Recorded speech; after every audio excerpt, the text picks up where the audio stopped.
Thank you.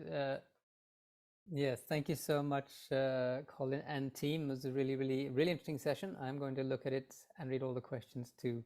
So the next session, we're back to tools for transformation. As our previous session, we talked about like that we need to create a game.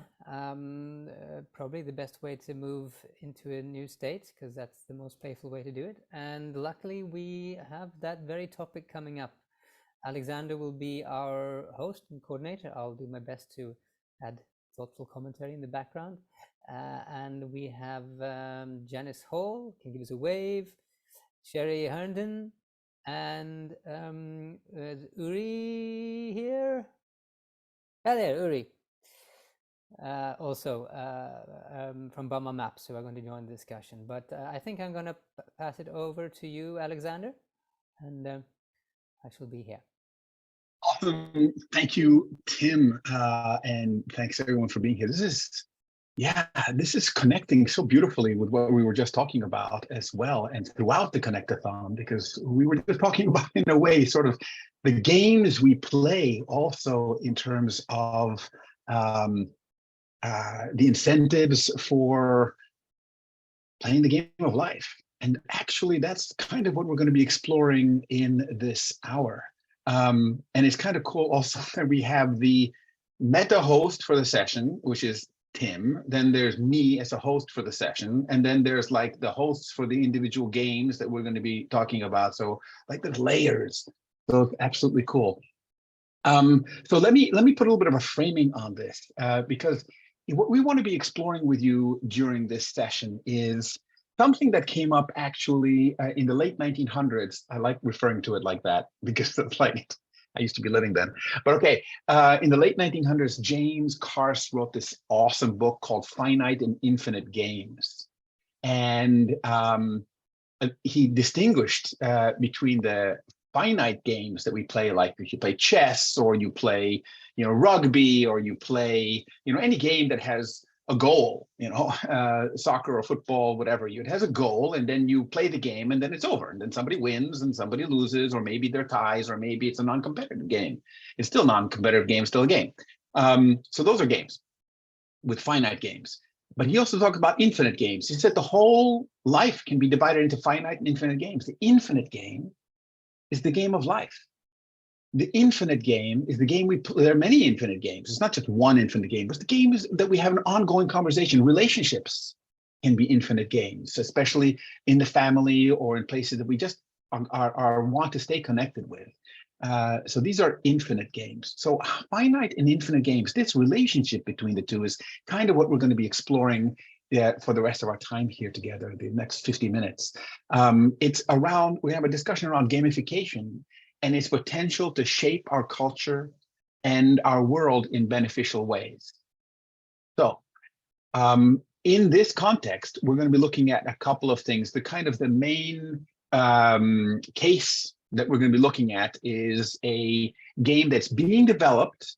It's well along in its development, but it hasn't reached any kind of release stage yet. It is even pre-beta, but it is very, very well evolved and evolving game produced by the Earthwise Center. And it is, and Annalou Smithman, who many of you know already, is really at the heart of that in both literal and figurative ways. So the ideas behind the Earthwise game for civilizational transformation are going to kind of form up a touch point for this conversation. But we have Uri, and we'll see if others join us, please. The idea is to look at other game designs and game designers to provide us with perspective and insight on the way gamification can help shape our culture and our world. So let me say just a couple more things here, and then I'll introduce. Well, we already have the three people who have been introduced by Tim, so that's cool. We'll just move with them. But let me say a few more things here. That the Earthwise game, for example, it provides a platform and a scaffolding for us to engage with life in a way that doesn't do battle. We have in the game the archetype of Moloch. Moloch is representing all the bad things about the patriarchy classically associated with classical patriarchy, that are about domination, repression, the kind of competition we were talking about in the previous session as well. That's a negative competition where winner takes all. And this is what is driving our world into the ground. So in the game, the players learn how to do battle with Moloch, but they do it in a way which, first of all, asks them to be collaborative with each other. And because you can't win by doing battle with Moloch by yourself. So immediately it has connectathoning components to it. And also, when you play the game, your objective is not to defeat Moloch, but to generate collective pathways for alchemizing, I don't know if that's a word, but for transmuting Moloch problems and ways of being and the crises that Moloch gives rise to into opportunities and to life-affirming patterns. So I'm going to put 2 links in here, and I do have more things to share, but I want to make sure other people get to talk because that's the main point here. So here's a link for where you can get in connection with the Earthwise initiative on Kodu. Remember, Kodu is our primary platform for connectathoning, not only now, but also beyond the Connectathon. So that gives you a chance for doing, for if you like this and you want to support it and you want to get engaged, here's the place to do it through the Connectathon portal via Kodu. And I also wanted to put in here the homepage for the game itself. And that you can find here. This is via the Earthwise Center. So that's really, again, I can other things I can share, but I will do that as the opportunity arises. So for now, I want to pass this first to Sheri and Janice to just talk a little bit about how gaming for good can help us human well, and particularly can help us human well together. And maybe just anything you want to say about what these games are really about. Over to either of you. You decide who goes first, Sheri or Janice. Don't you both go at the same time now. I'm gonna, Janice, you're talking, so please go ahead, unmute yourself and jump right in.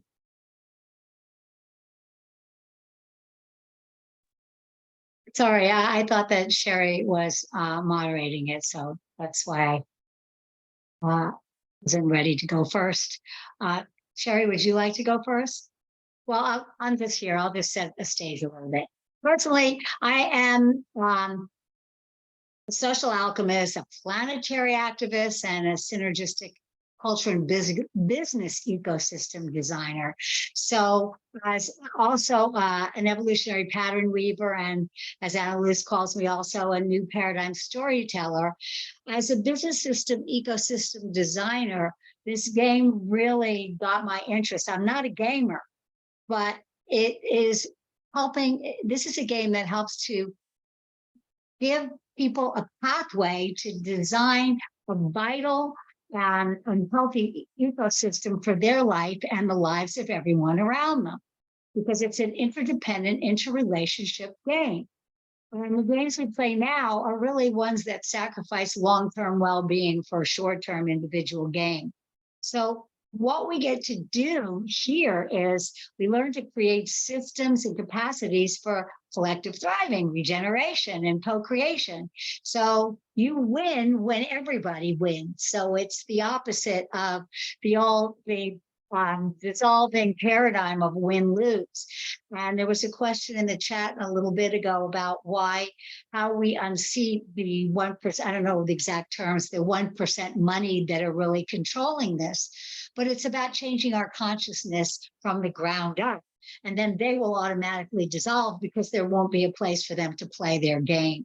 And we can start doing that now because this game teaches us the algorithms of life. And it teaches the players how to decode and upgrade these Moloch algorithms by working collaboratively. You don't get to win if you don't build solutions with others with the goal of creating a net positive to nature and all of the future.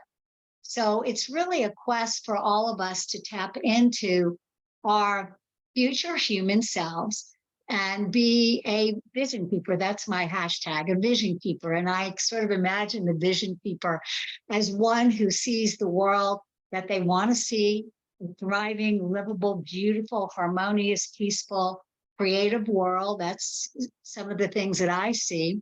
And you keep your focus on the prize. And what happens is you may see things others don't see. So I imagine this light-bearing machete. And so I'm cutting down the Molochs that have put their energy into the future so that those of us who are vision keepers can create a pathway for others to follow. And this game gives extraordinary visionary and tactile tools to in a world that's dominated by Moloch. There's dynamics and resource scarcities as they get worse. This gives, again, a great deal of creative, imaginative, and dynamic tools that allow you to kind of stop being captured by that patriarchy that makes one feel, oh no, I can't do this. My vision isn't big enough to overcome that or that or that. But collectively through this game, you can, in fact, actively do this. And I'll just say one more thing, and that is that people need to understand that when they play the current games that are win-lose, they perpetrate that. And when you play a game, you have an impact. Any game, it sends ripples of whatever consciousness the game embodies. And so I think when people realize that when they play this game to a win-win end, they are actually sending ripples into the future of a world we want to see. So, and it's being constructed as we do it. So that's what I'll say. Pass it over. Wonderful, Janice. And thank you, Tim and Alexander. Wonderful to be here. I love this Connectathon. I mean, this is weaving more of the wholeness in the world. I think this is, that we are actually interdependent.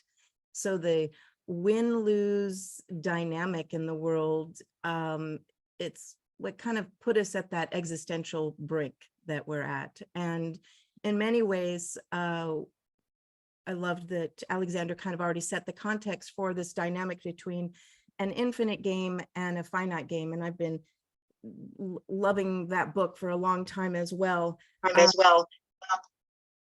just getting a lot of feedback.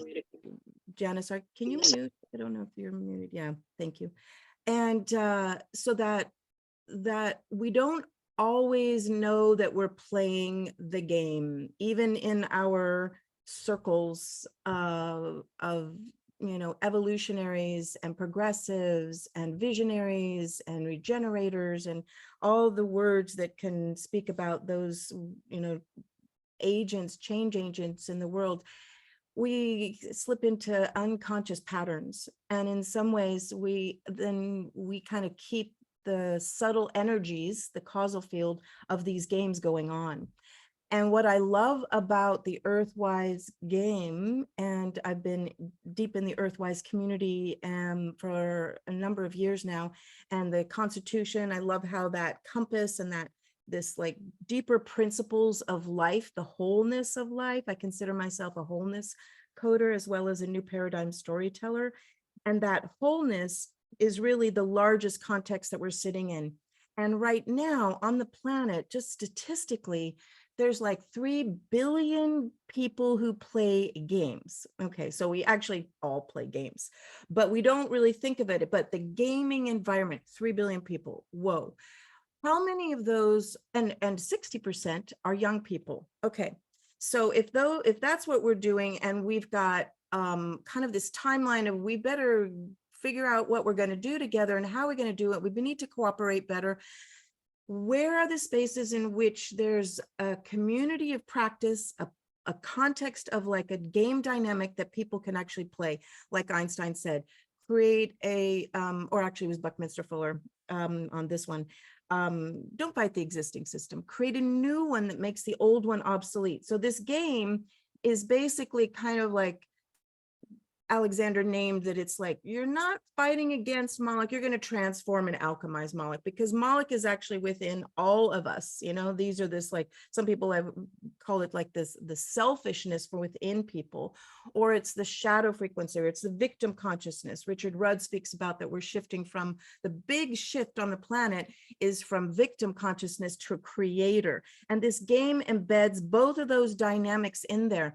And I've been deep in, you know, the game storyline and the visuals. And I'm like, if those kids, and I'm just getting goosebumps all over my body, if people, kids, children, young adults started playing a game in which they were aware, consciously aware of the dynamics they were actually in, it would increase the stepping out of unconscious behavior and discovering that it feels so much better to cooperate and co-create. It's like juicy, juicy, yummy, yummy, let's play that game. And we don't have many spaces in which that is actually happening. So that's the kind of my first kind of overview piece around that. And then, you know, the work of this infinite game theory on our future is absolutely huge. And some people use game B, game A as kind of the Moloch kind of win-lose. And actually, and then there's game B, the infinite game. There's like a whole, you know, a network of people around the planet who look at that distinction. And so the capacity for also, I want to just name before I kind of pass the ball, to train an AI on the new game dynamics in an embodied way with like a lot of people playing it in the environment is something that Anna Luce has been working on. And there's some incredible opportunities there, because we know that AI is kind of in our world. And what is it being trained on? So I am just really inspired by the possibility of, I'm not a gamer either, but I'm a coder of culture, and everybody is playing a game. And the possibilities for gaming for good are as infinite as the dynamics, because in the finite game, you there's an ending, you play your ending. And in the infinite game, you're never out of the game. You're always playing in the game for life, giving life. We become a living system, just like the nature all around us. So thank you. I'll pass it back to Alexander, or whoever is next, if that's Uri. Yeah, well, I'm taking it here. I'll pass it around. But I just want to say, based on, well, first of all, thank you, Janice and Sheri. And again, Janice and Sheri are representing the Earthwise game for planetary transformation. And I did provide you with everyone here with a link, both to where you can find it on how to participate via Kodu, and also how you can find it on online to the Earthwise Game Center. I'm going to put that link here again, and at the same time, I'll put some of the characters that people can play when they take the game on. So it's really fun to go and explore this page. But here is, for example, you have these are kind of archetypal characters, and they have been designed in assistance with AI, to begin with, and we're using a generative AI to help as a kind of a guide throughout the game. Just like I'm being very distracted by Day and his baby here. So we just have to wave to the baby. Can we all wave to the baby here for Day? That's right. Oh my goodness, this is awesome. Oh, hello. Wow. This is great. Okay, sorry. That's just, yep. We just had to have Day and baby there. Thank you. Because again, so this idea, if you look at the characters that they have, they are very much a part of the archetype. There's this quantum coder for the new era, which taps into the transformative potential that we have for actually designing change. And then there's future wizards in the imaginal realm. And these are the ones that have the ability to bring into being things that don't even exist yet. They're the evolutionary alchemists who help transmute situations. And they're the pattern weavers that help connect the stories and bring things into synergy. And then there are the story spellers, which are a lot of fun because the storytellers and spellers are ones which have the ability to actually change the narrative. This is what we're all about. So by people playing this kind of game, they learn real world skills about how do you deal with adversity? How do you live in a world that is what often is referred to as VUCA, right? Volatile, uncertain, complex, and ambiguous. And so by playing in a game like this, that's dynamic, but it's safe, and with the objective that is about creating a better world, you can learn how to actually do that in real life. So it's actually about real world skills in this. So I want to take this now over to Uri to hear about other similar initiatives. So Uri heads up an initiative with the BAMA, what's it called? The BAMA Maps. So we want to hear a little bit from him about that, but also keep in mind that we have people like Yen who are here in the audience, or in the room. Let's put it this way, it's not an audience. We have people like Jörg Osarek, who's also very much working with a game and narrative framings, and there are many others here. So we're going to open this into a bigger conversation very soon, but let's pass this over to Uri. Uri. Yes, thank you. And it's lovely to connect here and listen more about the game. So again, my name is Uri. I was born in the Galilee and live in Tuscany, in a small village. And I think the story for me with BAMA Map starts long ago when I was climbing the tree outside my house and growing up and looking from above. And that was like a happy place for me, climbing trees and the nature around my house. And then life happened and I saw all the things that are wrong in the world and war, and I experienced war firsthand and all of that. And for me, BAMA Maps, it is about how to return to that imaginal but real space of connection with nature as a play, as a free-from play, as a child.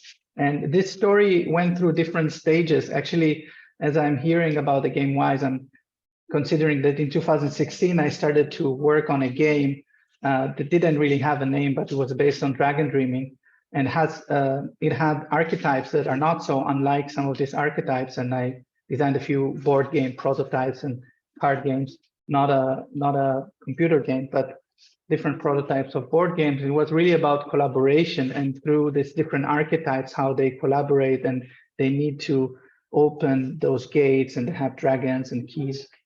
And this is hopefully will still happen, but something happened and I was turning in towards technology, and BAMA Maps is emerging also from this insight around this connecting with nature and the arts, which is, I'm also a theater an artist, social artist, as a way for us to feel better, grow our well-being.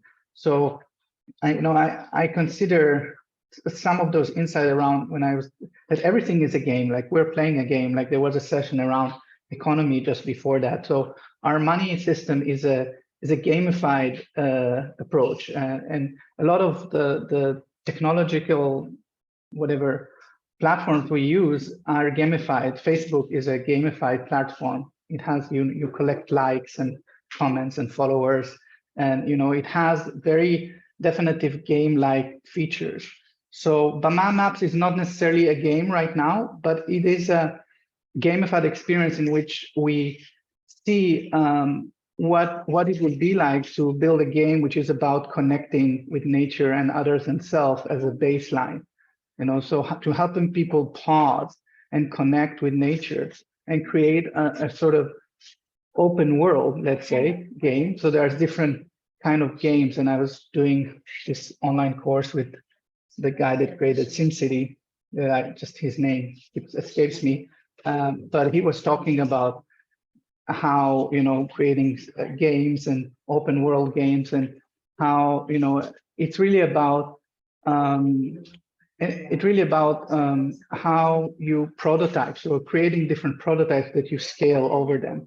And then the other thing I was taking from him was that a good game, it needs to be fun to fail.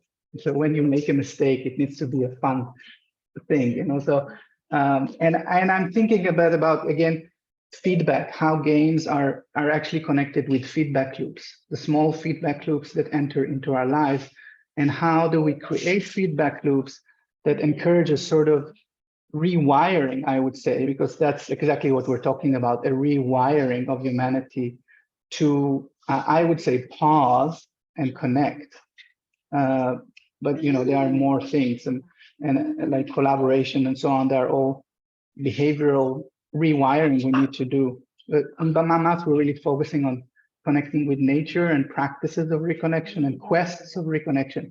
But this all scales, hopefully, to change, culture change, basically, which is what I feel games are just the natural way of learning for children and for all of us.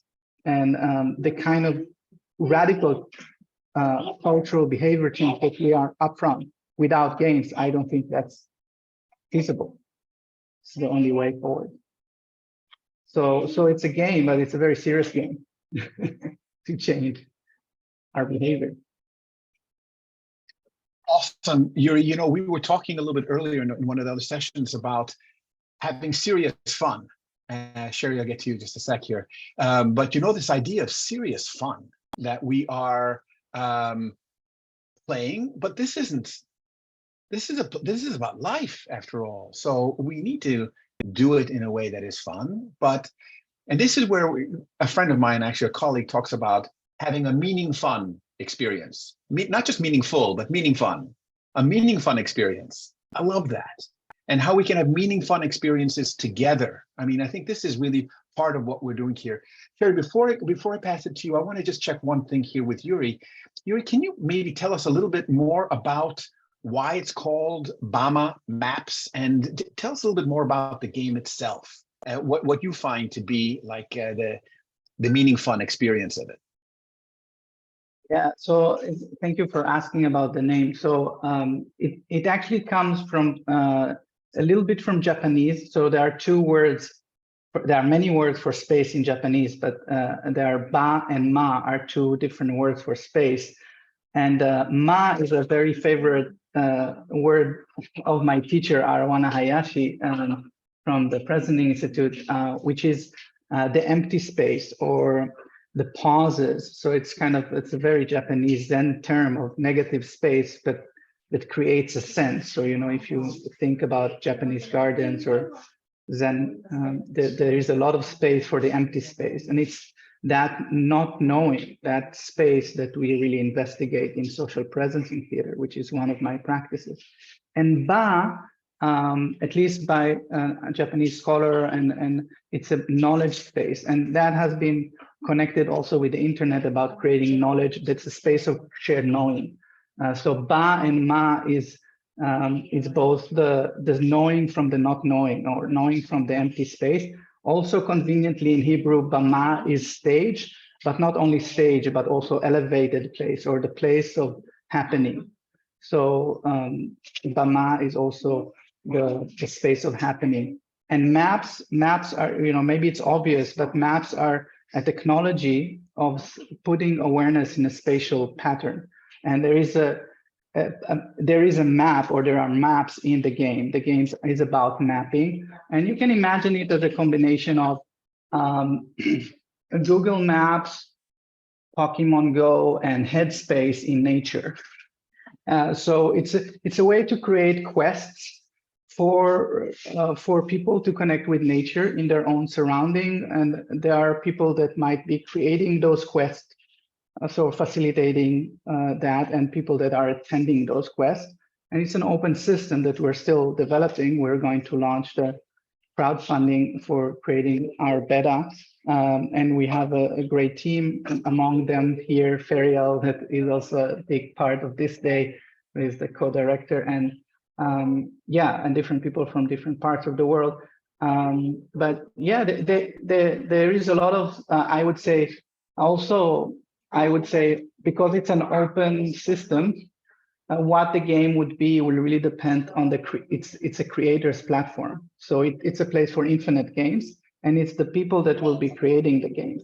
So you might say it's a game creating platform, but there would be around connection with the space or self or others, and kind of mapping experiences, or creating experiences that involves maps. Something like that. Awesome. Can I ask a awesome, question of yours Yuri. too, before we? Yeah. Go ahead, Sheri. Yeah, thank you. Well, great to get a little bit more about that, all, Yuri, and the connection to social presencing theater. And I'm curious about the game and its relationship to presencing and theory U, in terms of how we actually can be innovative from a new state of consciousness, rather than the old patterns that just keep us downloading what we know. So, and that's why I really love, hearing about that's kind of coded into your game as well. And Ferial, maybe you can, since you're up next, you might be able to respond to that as well. And then also, because it's a gaming platform, one of the things that I've seen as part of the Moloch, or that subtle competition energy, is that we are not interoperable, except everything is interconnected in life. So how can we, as gaming for good, how can we cross-pollinate, I guess, is a question, between like our the Earthwise game, so we're not like competing with each other, but we're actually like, oh, we're all doing the gaming for good, and hey, play over here and come over here as we're learning new capacity. So that's kind of a question I have, a couple questions. You want to take those before we get to Ferio? I will respond to Sheri, and because I want to prompt Yuri with something, if that's okay, for him to respond to her. I see. Sheri, actually, absolutely. I think this idea of us being able to kind of create this scaffolding for each other, right, and really seeing those leveraging points between them, I think that's already us starting to do this differently. Those patterns that you talk about, this is how we begin to kind of push our way out of that, because it's hard. We get kind of looped back in, right? But Yuri, I was wondering if you could share with Sheri a little bit about a real world example of what we experienced, for example, with the Finding Your Treasure kind of maps that we've just kind of been through this entire summer. I think this would give them a little bit more of a framework of where, how that could look like. Now, this is only just one version of that, but that might really help. Thank you, Yuri. So I would say I will start with saying that we are still co-creating it through this collaboration, and so just what Ferial was mentioning. So we engaged through someone that joined our team, Shumit from India, and he was inviting us to create quests through his quest. And we were really creating quests. The quests are the games. So a quest is a sort of game. And those quests, the key thing there that we're exploring is, what if nature is the solution for many of the global problems and the company problem? And if we can work with companies and organizations to solve their problems with nature, not nature as a resource, but nature is as a wisdom keeper, as a source of inspiration. So that was the Fibonacci quest, and all the related quests that were created around it or still being created, and they would be able to live on the platform or on their own. And that's also how we generate knowledge through extension. So I can definitely see, for example, the Game Wise or other games living or prototyping themselves in some stage on the platform, and maybe then becoming their own platform, or even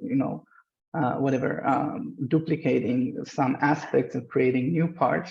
And there is a lot of customization that needs to happen anyway for each issue that you might want to game you might need to customize some aspects of the platform. And then I'll just say something about presencing. And then I see there is a question of Heiner, but so for me, it has been so influential to take the practice of social presencing theater into my life and practice. And the kind of experiences that I had, which are not on what Arowana or the presentists speak about, were very deep and connected with ancestors and land. All my training in SPT somehow happened in Berlin. And I had this deep connection with my ancestors, which are Jewish German from Berlin, and other people, and healing rituals and listening to all sorts of vibration of the land. And what I have come to believe is that the earth is speaking to us all the time, and it carries energies and memories. And one of the invitations in the game to pause, to walk around, to do different practices are really, for me, even if it's not necessarily what we declare, is about helping people to listen more to the land, because there is really a quest, there is really an adventure. And that's a very healing and transformative experience, that the land is always there, out there, waiting to whisper to our ears.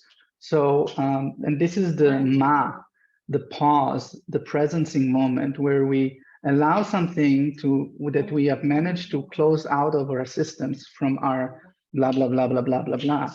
We allow it to, when we allow it in, then really things start to move and shift on the awareness consciousness level. So, yeah. Thank you, Uri. Good. Wonderful. Let's move into order of the hands were raised. So Day, you're up. Yeah, I don't want to talk for long, but I love this. And I'm just thinking about some people that I want to put in touch with these people. So there's a wonderful man named Joe Culhane who was talking to me about kind of a very similar sort of like almost like Ingress, or you mentioned Pokemon. So I haven't used Bomba Maps, but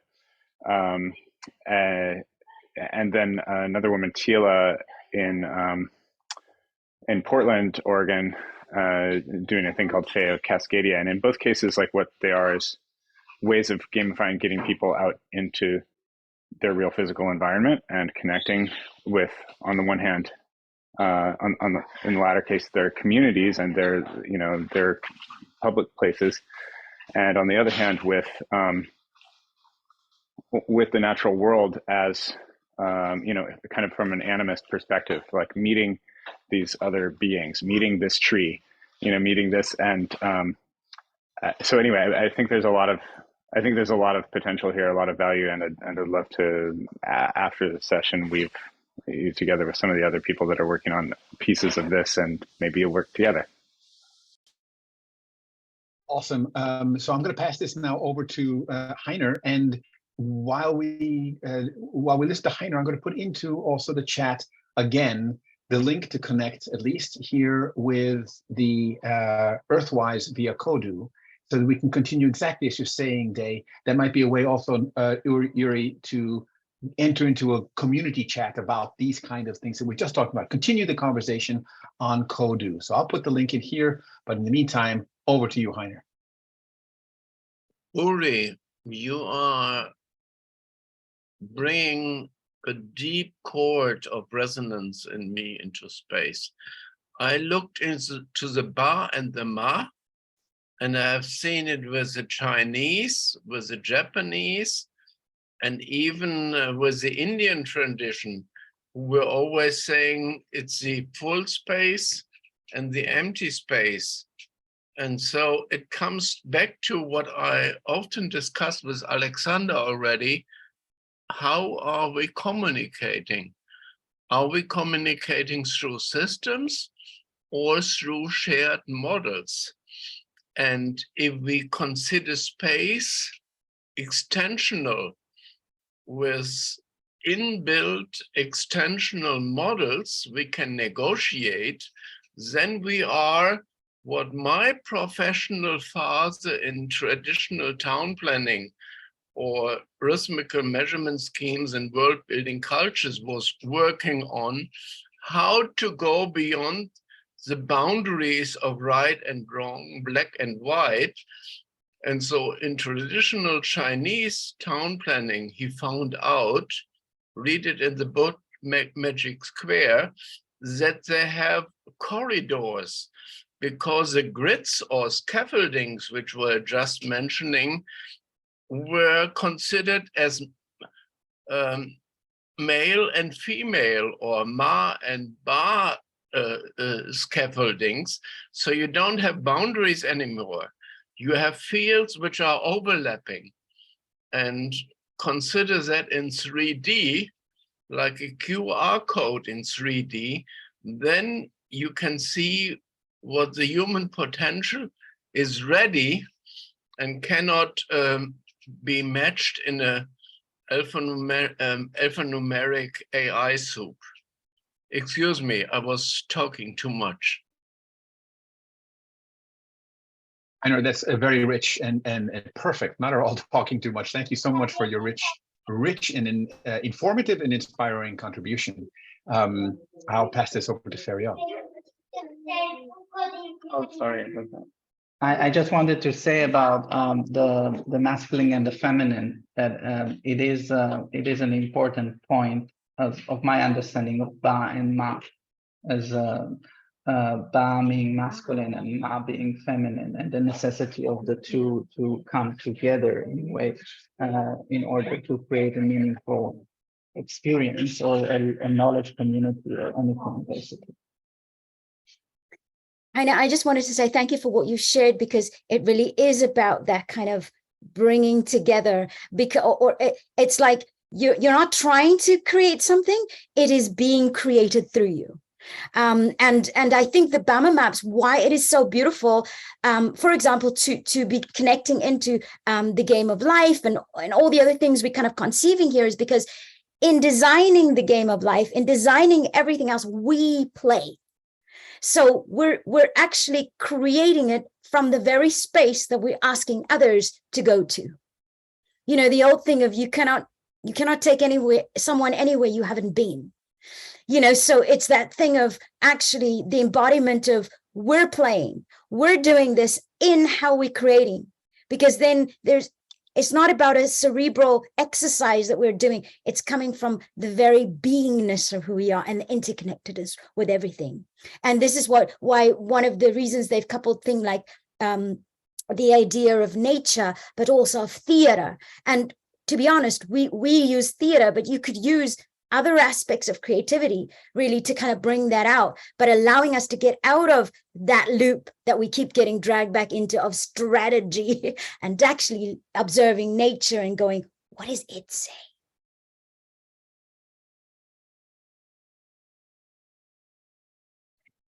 So, you know, these are some of the themes that I'm seeing that are being held in common by the games that we're listening to and finding out about here in this conversation thus far.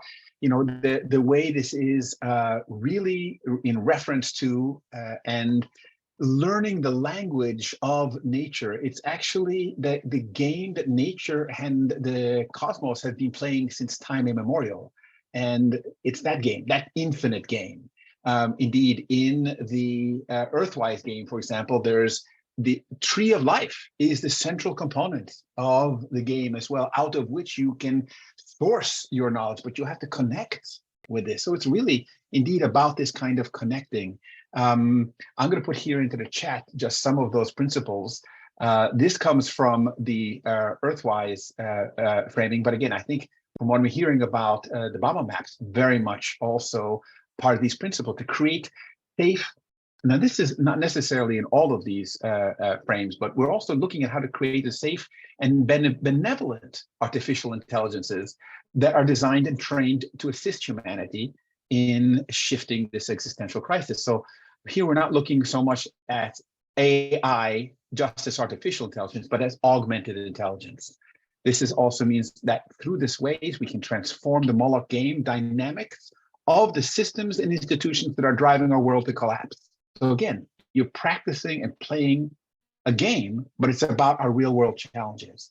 And fundamentally, it's also about empowering younger generations for a thrivable world as the stewards of planetary, as future planetary stewards.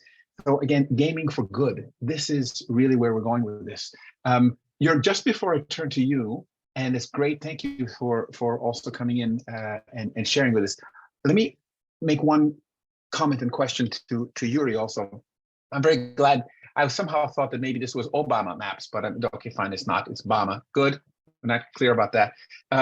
But my question is this also a form of, like Pokemon Go, are you using augmented reality engagements? Is there AR? And is there a component of collective intelligence, which you don't have so much in the Pokemon Go engagements, although you have this augmented reality frames? Can that be, is this something that allows people to co-create environments, is what I'm asking for. And then over to you after that, Jörg. Yeah. So in our whatever pre-alpha or early beta that we are launching, it's not, there is a map, but we don't do AR so far. And I tend to go more to augmented sounds, then it's not so video-based, more voice-based, exactly because what I noticed with Pokemon Go, which was an interesting experiment, I would say, is that people, they go outside, they even meet each other, but they get kind of locked in their phones, searching for the Pokemon. And so there is not the 360, and that's generally the problem with screens and mobile phones. So we're actually wanting to designing for sound, and even we might have a sort of a smartwatch or a nature compass device that will come with that, and maybe will replace phones in the future, which doesn't get us all locked in the screen, but more open to our environment, because that's the point of the game, is to be open to the environment. And then that's hard to do when you're holding a phone towards it kind of, you're creating a barrier anyway. And actually the way it is built is that people can actually leave their phones behind when they do the quest. They just go back to kind of share what they found, let's say.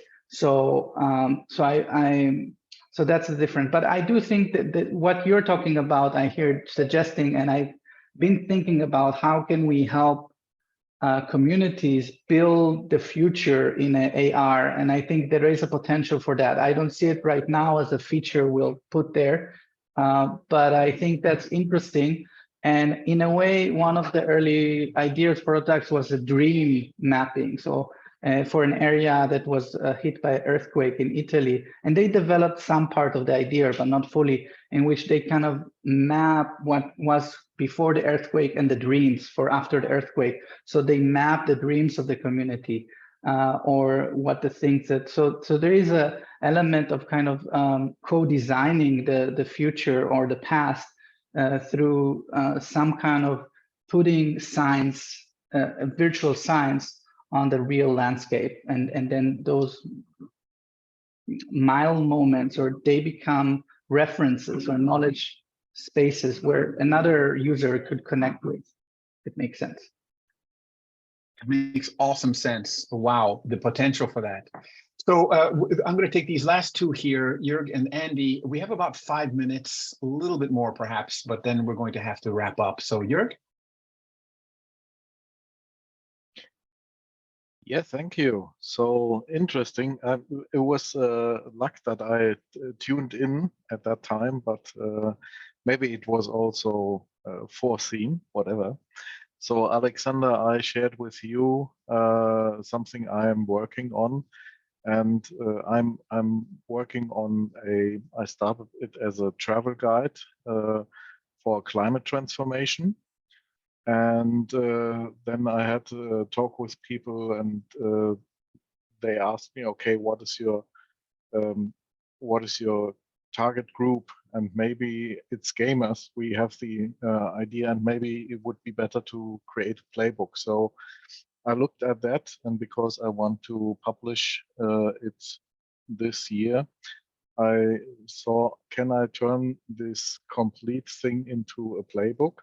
And then I thought, I had I believe in the 80s, those cool books where you play fantasy role-playing games where you say, okay, if you want to go that way, read on page 27, and if you want to do something else, read on another page. So I reworked this a bit, and as we don't have that much time, I maybe just put the stuff in the chat. So you have 3 links there. The first is this article of this manifesto about this climate transformation travel guide. The second is an image from that which shows the steps. And the first step, the first level, is something that I just uploaded, where you can see a draft of this first level, what I'm working on, and I want to do the other levels like that as well. And I would like to share ideas and thoughts on it and how this could integrate with what Earthwise is doing there. And let's see if we can share some components and things. And also what Uri told about Barma maps is quite interesting. So I will just put this in here, then you can have a look. I hope everything has come. Yeah, seems so. And one question about the Earthwise game, I just checked the video.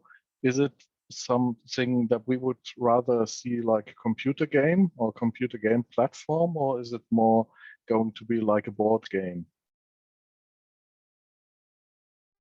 Sheri, you want to take that? Well, it's definitely online now. Whether that precludes a board game as something that evolves out of it, that some people like board games, and there are some cool transformation games out there. I can imagine that like taking over Monopoly, as the new game of the future for board games. But right now, it's like definitely online and immersive. And if anyone has ever seen the early iterations of, well, and I don't want to make comparisons too much, but Wild Divine, did you ever, anyone here know about Wild Divine? That was Gene Houston and Deepak Chopra, and I played that. It had it had feedback loops with your finger, and you would regulate your breath to move the ball off the pedestal and open the doors into the next realm. And then there was all these kind of gradations. And, I think that that's actually a really cool process also to think of, like the other capacities that we need to be resilient and to kind of get feedback to our own behavior. And that's the short answer. Excellent, thank you. So we'll move over now to Andy. One thing for sure, whether it's a board game or just online, it's not a boring game. You won't be bored by it anyway. Andy, over to you. I'll try and say this very quickly.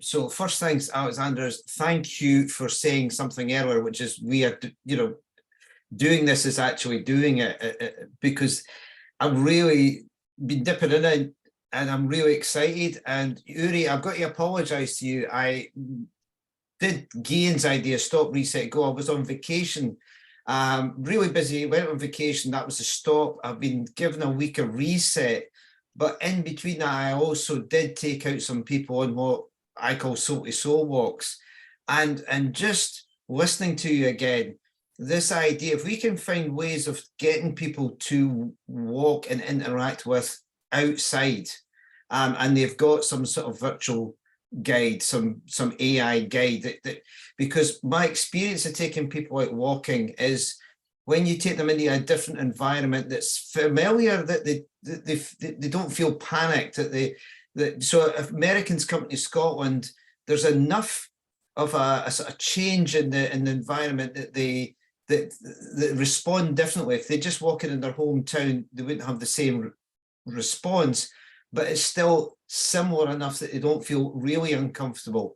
And then the physical activity of moving and experiencing different climatic conditions and things, it is a full experience. So you were talking about, Alexander, you were talking about an augmented experience rather than a virtual experience. And I'd love to have conversations with anybody about how we create augmented experiences to get people out in an environment that's not too scary, but is stimulating and challenging. Yeah. So that's all it's say. Awesome. Well, this, what you just expressed, Andy, about loving to have conversations with anyone who's interested, this is what we're doing in the Connectathon. So awesome. Thank you for that invitation as well. And please do use the Kodu platform. We're going to have a tech host put it right into the chat right now so that you know how to join Kodu and continue the conversations there that we are fostering right here. Last thing I'll say, I'll pass it over to Tim to wrap up as we move to the next hour. And that is, there is a bigger game here, aside from what we were talking about with regard to the game of life. There's the game of games. And this, Sheri and others have talked about, how do we do that interoperability question? And how do we do a cross-platform frame so that we're really walking our talk or dancing our path of not dealing with competitive Moloch dynamics. So we are trying to find ways in which the games complement each other. So, Oscar Animus, I'm going to have to ask you to put your question or comment into the chat because we're at time. So I'm going to pass this over to Tim for our last point here. Thanks. Make myself unmutable. No, thanks everyone who participated. Thanks to all of you who presented your game ideas and thoughts for the future. I'm super excited. This feels like what the Connectathon is about. I felt like people are really beginning to connect now, and that's what we're going to do. And also thank you, Alexander, for reminding people, apart from being such an excellent host, also reminding people to connect on Kodu. So we can start building our own platform and have it do the things we want it to do.